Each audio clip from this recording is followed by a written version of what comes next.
മന്ത്രി ഗണേശ, താങ്കൾക്ക് എന്ത് പറ്റി?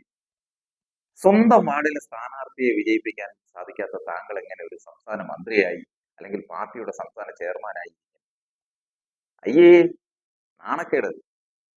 സ്വന്തം വാർഡിൽ 10 പേര് കൂടില്ലാത്ത നിങ്ങളാണോ വലിയ ഗീർവാണം പഠിക്കുന്നത്? സ്നേഹം കൊണ്ട് ചോദിക്കുക, നിങ്ങൾക്ക് എന്ത് പറ്റി? നിങ്ങളുടെ അച്ഛൻ ബാലകൃഷ്ണപിള്ള സാറ് എത്ര തവണ ഈ വാർഡിൽ നിന്ന് ജയിച്ച് ഇടമുളയ്ക്കൽ പഞ്ചായത്ത് പ്രസിഡന്റ് ആയിട്ടുണ്ട്? അദ്ദേഹത്തിന്റെ പേര് പോലും നിങ്ങൾ കളഞ്ഞു വിളിച്ചല്ലോ. നിങ്ങളുടെ സ്വന്തം വാർഡിൽ നിങ്ങളുടെ സ്വന്തം പാർട്ടിയുടെ സ്ഥാനാർത്ഥി മത്സരിച്ചിട്ട് 3-ാം സ്ഥാനത്ത് പോയെന്ന വാർത്ത പുറത്തു വന്നപ്പോൾ രാഷ്ട്രീയ എതിരാളികൾ അന്ന് തുടങ്ങിയതാണ് സോഷ്യൽ മീഡിയയിൽ ആഘോഷം. അതിപ്പോഴും തീർന്നിട്ടില്ല.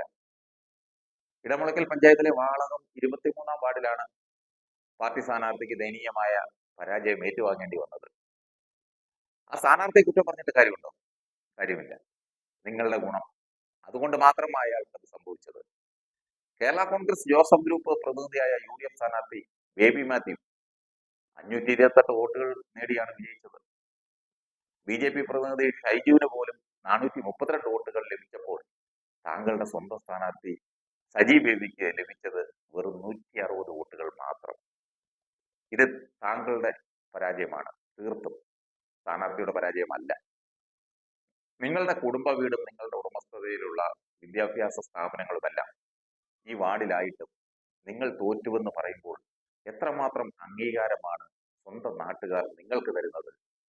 നിങ്ങളുടെ സ്കൂളിൽ പഠിക്കുന്ന കുട്ടികളുടെ മാതാപിതാക്കളും അധ്യാപകരും വോട്ട് ചെയ്തിരുന്നുവെങ്കിൽ ഏറ്റവും വലിയ ഭൂരിപക്ഷത്തിൽ അവിടെ ജയിക്കാമായിരുന്നു നിങ്ങളുടെ സ്ഥാനാർത്ഥിക്ക്. പിന്നെ നിങ്ങൾ ഇവിടെ മാത്രമല്ല, പത്തനാപുരത്തും തീർന്നതല്ല, ജ്യോതി ചാമക്കാല നിങ്ങൾ തീർത്തുവെന്ന് വേണമെങ്കിൽ പറയാം. നിങ്ങളുടെ ധാർഷ്ട്യം ഇനി പത്തനാപുരത്ത് നടക്കില്ല ഗണേശ. പത്തനാപുരത്തെ ജനതയ്ക്ക് നന്ദി പറയണം ചാമക്കാലെ. പത്തനാപുരം നിയോജകമണ്ഡലത്തിൽ മൊത്തം ഗ്രാമപഞ്ചായത്തുകൾ 8ആണ്. അതിൽ 6 UDF പിടിച്ചു, LDFന് 2 മാത്രം. കഴിഞ്ഞ തവണ UDF 1-ഉം LDFന് 7-ഉം ഉണ്ടായിരുന്നു. ആ സ്ഥാനത്താണ് വെറും 2ലേക്ക് കൂപ്പുകുത്തിയത് ഇടതുമുന്നണി. മാത്രമല്ല, UDFന് നഷ്ടമായ 2 പഞ്ചായത്തുകളിലെ കക്ഷി നില UDF 9-ഉം LDF 11-ഉമാണ്. വെറും 2 അംഗങ്ങളുടെ ഭൂരിപക്ഷം മാത്രമാണ് ഇടതുമുന്നണിയുടെ കയ്യിലുള്ള 2 പഞ്ചായത്തുകളിലുള്ളത്. പത്തനാപുരം പഞ്ചായത്ത് അരനൂറ്റാണ്ടിന് ശേഷം UDFന് സ്വന്തം. അതുപോലെ പത്തനാപുരം ബ്ലോക്ക് പഞ്ചായത്ത് ചരിത്രത്തിൽ ആദ്യമായി UDFന് കിട്ടി. കക്ഷി നില UDF 10, LDF 4. വെട്ടിക്കവല ബ്ലോക്ക് പഞ്ചായത്തിലെ പത്തനാപുരം നിയോജകമണ്ഡലത്തിന് കീഴിൽ വരുന്ന 6 ഡിവിഷനുകളും UDFന് സ്വന്തം. ജില്ലാ പഞ്ചായത്ത് ഡിവിഷനുകളിലേക്ക് പോയാൽ വെട്ടിക്കവല UDF, തലവൂർ UDF. തലവൂർ ചരിത്രത്തിൽ ആദ്യമായാണ് UDFന് കിട്ടുന്നത്. പത്തനാപുരം മാത്രമാണ് LDFന് കിട്ടിയത്. അതും വെറും 1420 വോട്ടുകളുടെ ഭൂരിപക്ഷം മാത്രം.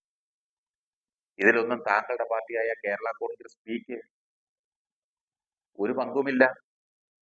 ജില്ലാ പഞ്ചായത്ത് ഡിവിഷൻ ഒന്നുമില്ല. ബ്ലോക്ക് പഞ്ചായത്ത് ഡിവിഷൻ 0ആണ്. ഗ്രാമപഞ്ചായത്ത് വാർഡുകൾ വെറും 6. അതിലൊന്ന് നറുക്കെടുപ്പിൽ വിജയിച്ചത്. ഗണേശ, ഈ പോക്ക് പോയാൽ എന്തായിരിക്കും സ്ഥിതി? ഇനി നിങ്ങൾ തീരുമാനിക്കുക, നിങ്ങൾ എന്ത് വേണമെന്ന്. മനസ്സിരുത്തി ചിന്തിക്ക്. ഏതിനും ഒരവസാനമുണ്ട് ഗണേശ, അവസാനമുണ്ട്.